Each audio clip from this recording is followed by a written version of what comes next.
कांग्रेस ने असम के वोटर्स से 5 गारंटियों का वादा कर दिया है। कांग्रेस अध्यक्ष मल्लिकार्जुन खड़गे ने रविवार को असम के लिए 5 गारंटियों की घोषणा की। इन घोषणाओं में महिला कल्याण, सभी के लिए स्वास्थ्य सेवा, भूमि अधिकार और जुबीन गर्ग की मौत के मामले में न्याय पर जोर दिया गया है। खड़गे ने राज्य की बीजेपी सरकार पर भ्रष्टाचारी होने का भी आरोप लगाया। उन्होंने जोर देकर कहा कि उनकी पार्टी असम की जनता से किए गए सभी वादों को पूरा करेगी।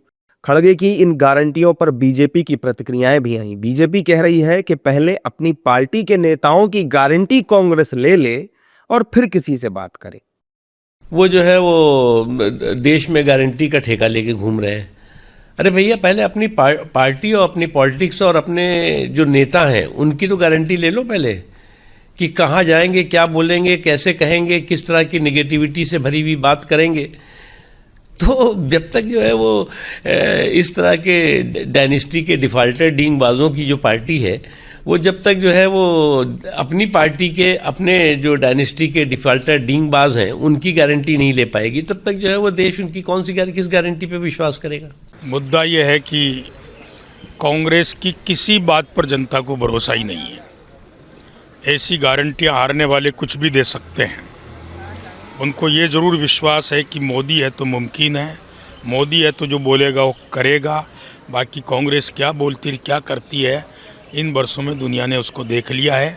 अब उनकी बातों की विश्वसनीयता शून्य है। वहीं अपने नेता के बयान पर कांग्रेस की तरफ से भी प्रतिक्रिया आई। कांग्रेस के नेता कह रहे हैं कि कांग्रेस जो कहती है उसे पूरा करती है।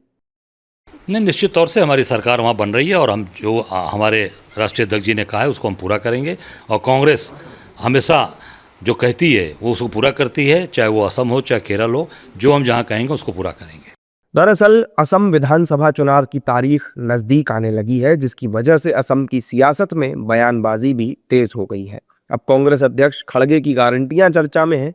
हालांकि बीजेपी इसे झूठे वादे करार दे रही है। बहरहाल दोनों ही राजनीतिक दल चुनाव में जीतने का दावा कर रहे हैं और एक दूसरे पर हमलावर भी हैं।